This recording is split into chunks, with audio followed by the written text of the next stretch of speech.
and get you a breaking update that we are picking up, where we are told that violence has now erupted in Peru's capital, where demonstrations continue over Peru's political crisis that stretched into even Sunday, as thousands of people who gathered across the country to demand the resignation of the newest president, the scheduling of the general elections to replace her and the Congress, and the freedom of Pedro Castillo, who the lawmakers ousted from the presidency. Where the protest rocking Peru has heated up in particularly rural areas, which is a stronghold of Castillo. And meanwhile, in Peru's capital, Lima, hundreds of people have gathered outside the legislative palace as the police repressing the mobilization using tear gas just inside the building. Lawmakers began with their session.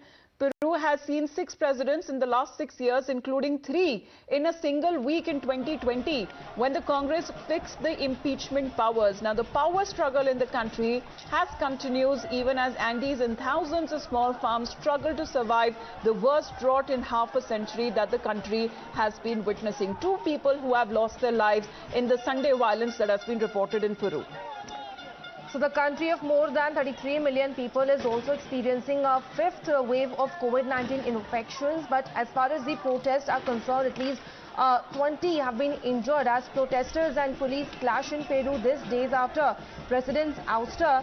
And in an official statement, the office also said that it was working with health personnel to verify the injured had received adequate medical care. Now, as far as these clashes are concerned, 2 police officers who were taken captive by the protesters had now been released and were being evaluated by medical personnel. And those are the visuals of the clashes from Peru, wherein we can clearly see huge number of people who have been gathered on the street. There is ruckus which is clearly visible on the roads. Let me open my colleagues to enjoy for more on this. To enjoy, as far as these protests are concerned, they have become now deadly, wherein many injuries have also taken place. Can you shed some more light on these developments? Well, Peru is one of those very unfortunate countries. In recent times, this is a country with a population of only 33 million. And it has had 4 million cases of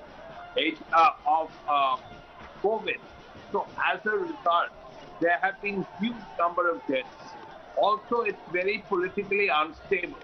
There have been 4 or 5 presidents in the last 4 or 5 years, which is exceptional.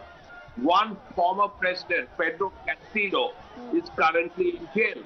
Now, he was a former trade union leader, a school teacher, and so on.